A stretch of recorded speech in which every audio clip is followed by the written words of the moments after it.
Welcome to the Richmond Film Network podcast, your all-access pass to the world of independent cinema. Each week, we go beyond the credits and sit down with the creatives who turn vision into reality. Tune in weekly to find out who's on the RFN pod. Hello, everyone, and thank you for tuning in to the Richmond Film Network podcast. I'm Lisa Giles, and joining me today is Austin Lewis, director and co-writer for the short film Wildman, in which Amy, a trans woman, must reconnect with her estranged father when he claims to have shot a Bigfoot dead in his backyard. Welcome, Austin. Hi, thank you so much for having me. So, Wildman screened at Indie Fest on May 17th and received a nomination for Best Screenplay, which is a writing recognition shared with your friend Nick Anstead. From how I understand, it started off as a short story that Nick had written and then was adapted. Can you tell me about how that happened? Absolutely, yeah. So, I did a lot of different things in college. I acted in a lot of theater, and but I was also doing some of the tech crew stuff, and then I ended up doing a 24-hour film challenge through the school, which is a lot crazier than a 48. It's you don't sleep one bit. But but we ended up doing that through the college, and I think that was where I first learned that I was like, oh, I think actually I kind of want to do this with my life. And Nick went on then to go into short fiction writing. So when looking back at kind of wanting to work with Nick, I was looking back at her short stories, and this one just popped out to me as being such an interesting visual narrative. Even the producer in me as well was like, okay, the biggest thing we got to do is make a dead Bigfoot. We can do that. That's that's possible. So it sort of originated from there, and yeah, Nick and I worked back and forth adapting the script, but pretty much the first draft really was I just put the short story in screenplay format. I thought it was so visual, and there's just so little dialogue throughout it that it kind of just sort of I think jumped off the page to me. So yeah, so that was sort of the process. We kind of sent it back and forth and played around with moments that we could tell visually that in the prose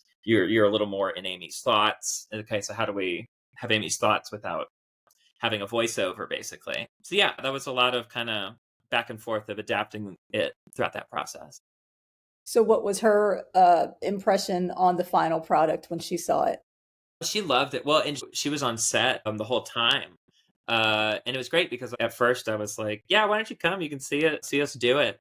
But really, she became so integral to the production because she was there hanging out with the actors and talking about the inspiration and her own story and her inspiration for the short story, and the actor, how she thought of these characters and what she thought they, were experiencing. And that was great. And she was just saying how surreal it was to see that many people all together to make something that she conceived of. And she said it was really, really special. So I think even on set, she seemed to really be enjoying herself, which I hope for her.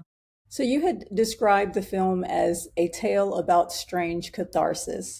Mm-hmm. Can you unpack what that phrase means to you in the context of the lead character Amy's journey and the story's emotional stakes? Sure. Well, yeah, I think I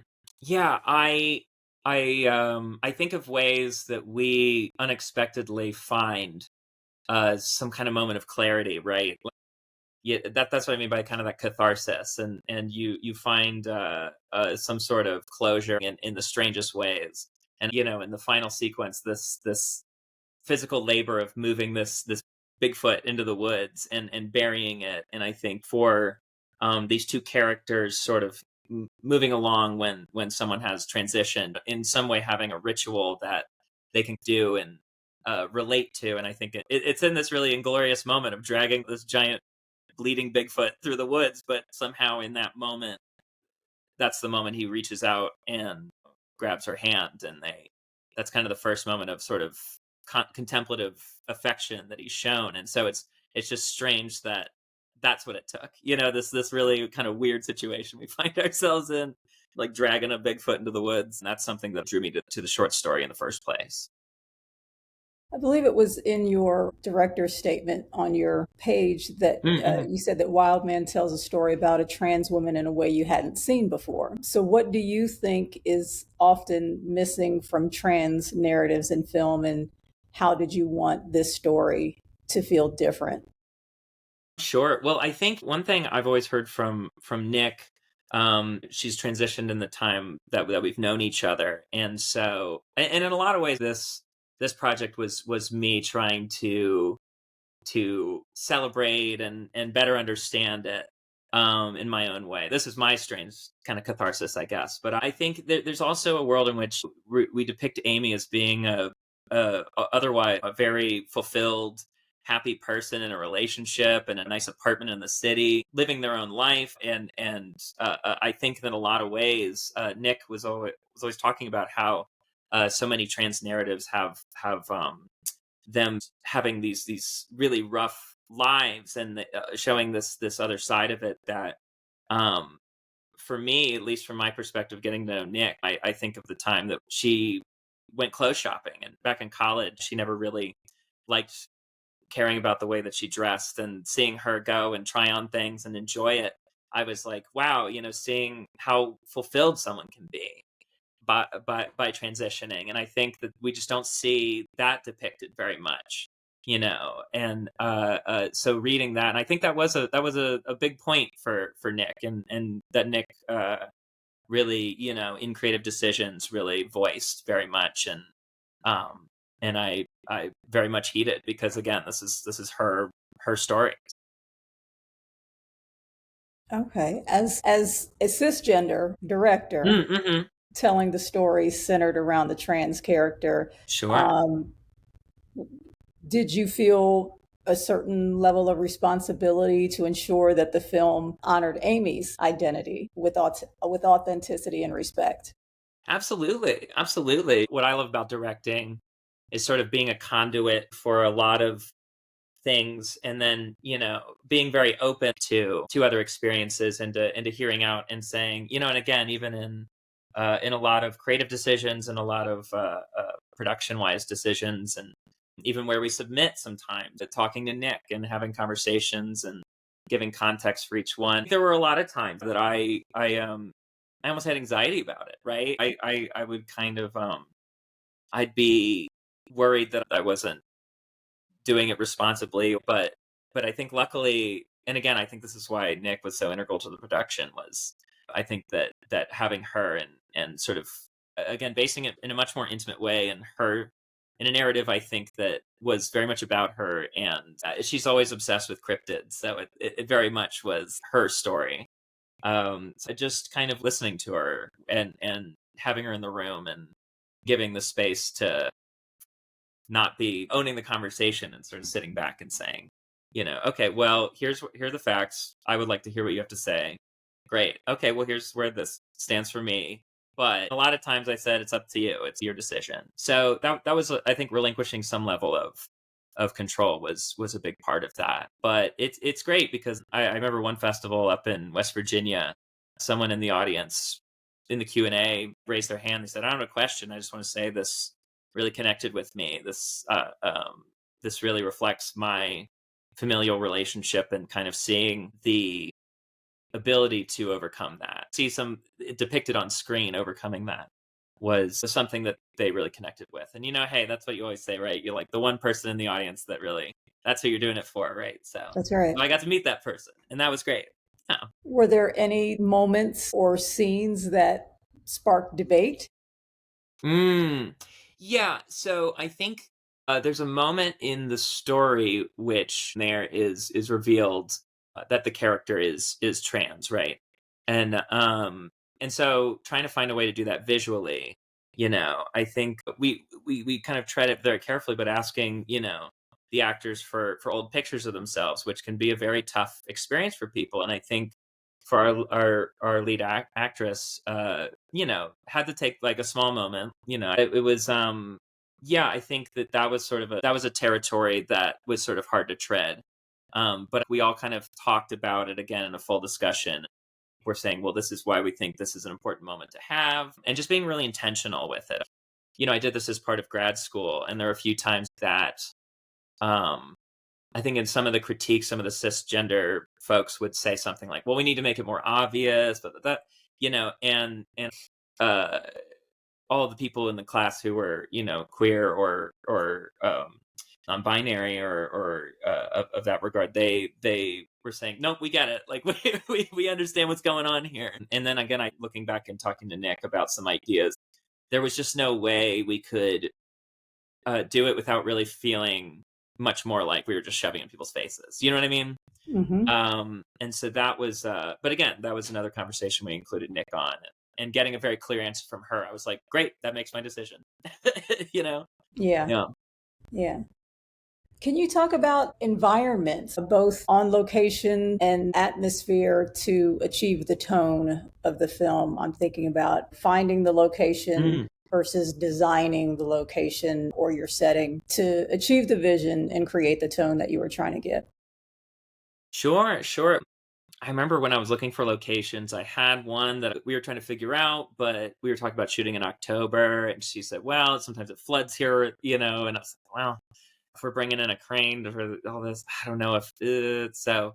Um, so I just started looking around. I think I made my way through the Virginia Film Office location site, which is great. And luckily, it was the greenhouse down in Powhatan with Chadwick Orchid. So it was Art Chadwick's Oh, greenhouse out that way. And my mom's been shopping there forever. And so I just said, I name dropped my mom, and he was like, "Oh, of course, I know your mom." And he said, "Come on down." And we looked at it. And I think, it created this interesting world where here Wildman is tending to these very fragile um, flowers, and yet can't show that tenderness to his own daughter. It's so that kind of created an interesting dichotomy that wasn't in the short story, right? And kind of just I said, well, actually, if we emphasize that, that's great. And kind of again playing with the visuals of nature and green and woods.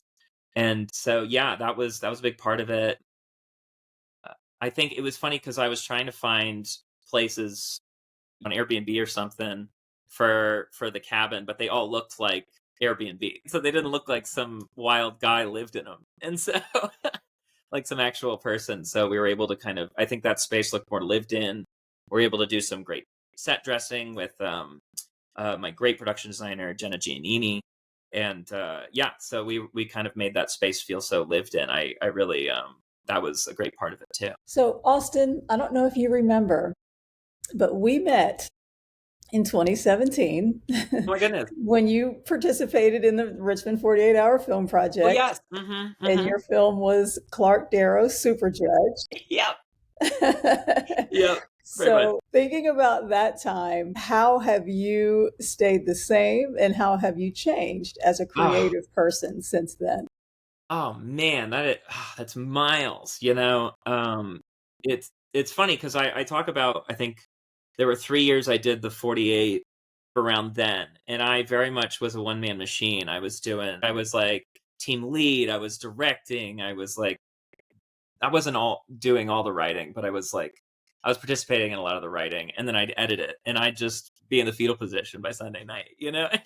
So I did that a lot, and I had a lot of fun and a lot of energy. I was in my 20s. But then I think kind of the more recent stint I've been doing with Fourth Floor Films has been great because it's a great delegation machine. It's a lot of people who very much trust each other, and we come in, we do our gig, and we hand it off. Well, and I because most of us are going back to work on Monday, so it's hard to push through all that and then just go right back Monday morning. So it's great to sort of I think I've found so much value in being able to trust in your team and hand it off overnight, and then you wake up in the morning and say, "What do you got for me?" And so that's great. Um, yeah. Oh, that's so funny. I think I worked on that with my now wife Virginia, so that worked out pretty well. But yeah, that was a wild time with the ones we had in 2017. Whew. Yeah. So, where is Wildman in its journey right now? Is it at the end of the festival circuit? Is it moving on to do other things, or?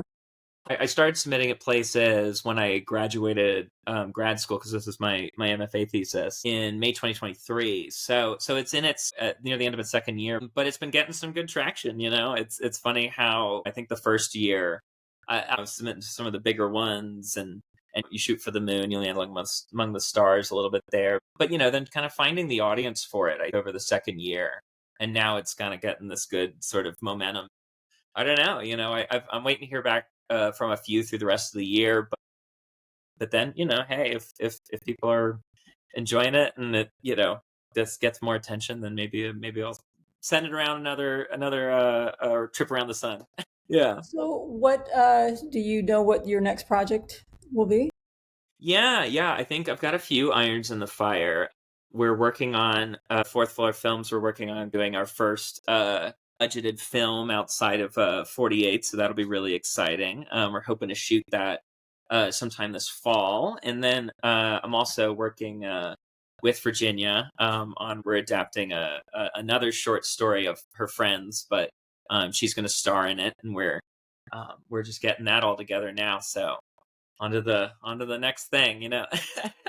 Are we But talking about shorts or feature yeah, or yeah, shorts? these are shorts. Yeah, and then of course we've got on the festival circuit now, kind of freshly, is a feature film that I co-directed with my dear friend Chelsea Shanadar, that hopefully we'll be getting some good news about in the coming months. So we're waiting to hear back on a few there, but hopefully by the end of the year we'll get to have a nice big premiere of that. That was a big effort. We shot it over the pandemic, and we actually ended up kind of right in a sweet spot. It was like June 2021, and I think everybody had just gotten a vaccine, and then it was like nice out, and the Delta wave probably kicked up about 2 weeks after we wrapped shooting. So it kind of ended up being in this really sweet spot.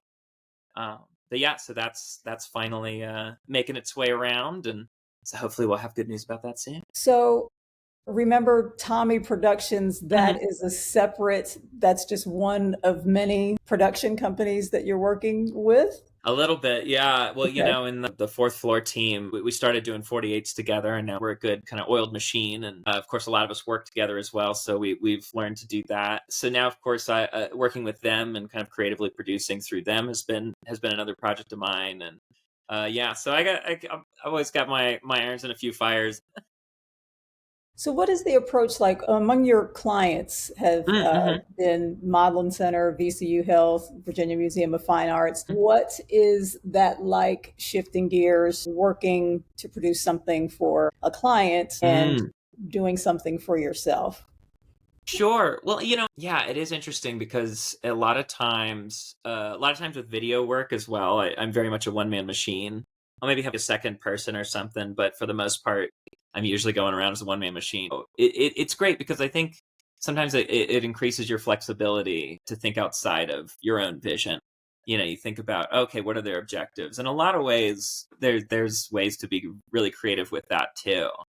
Um, and I remember the first thing I ever did with the Virginia Museum was shoot their COVID-19 staff video. And I like storyboarded the whole thing, and I was excited to have the project. So I kind of found my way to be creative with that, but it keeps you flexible. I think is when you're also kind of a working a working stiff running around. Yeah, but I think that is there's a lot of ways that I find in film, just it's so much better to have so many other people in the creative room as well to the to have their input. That again, it's all kind of a collaboration, I guess, at the end of the day. Do you have a favorite project that you've worked on? If you can select one, you probably have many, but Oh, sure. Especially in retrospect, back over the pandemic, speaking of the Virginia Museum, I shot the jazz nights every week for 2 years. So every Thursday, I'd go in and have a whole jazz show to myself. did not know I that. just roll it, and yeah, they're all on the VMFA's YouTube now, but it would live stream, and so every week I got to just kind of over 2 years really get this great crash course of jazz itself, but also all the repeat players of jazz in town, and it's a great Yeah. jazz scene with so many smart, talented people, and so it just was great to hear them every week, and I really missed that ritual. That was great. Yeah, but No, yeah. that was probably that was a favorite gig of mine, I think. Awesome. Well, Austin, this has been fun Yeah. catching up with you and learning a little bit more. Can you tell our viewers and our listeners how they can keep up with your work and find you? Sure thing. Yeah. So my personal Instagram is Nick_triumph.zip, which is a character I used to play back in my acting days. But but you can also follow Remember Tommy Productions on Instagram. We are Fourth Floor Studios. You can follow that as well. Keep up to date with that. And then of course, RememberTommyProductions.com is the the main site for me. It's basically my site. Awesome. Austin, thank you so much. Great. Thank you. That's a wrap for this episode of the Richmond Film Network podcast. Thanks to our guest and to you, our listeners, for tuning in. Don't forget to subscribe, comment, and share. Tune in next week to see who's on the RFN pod. Until then, keep the cameras rolling.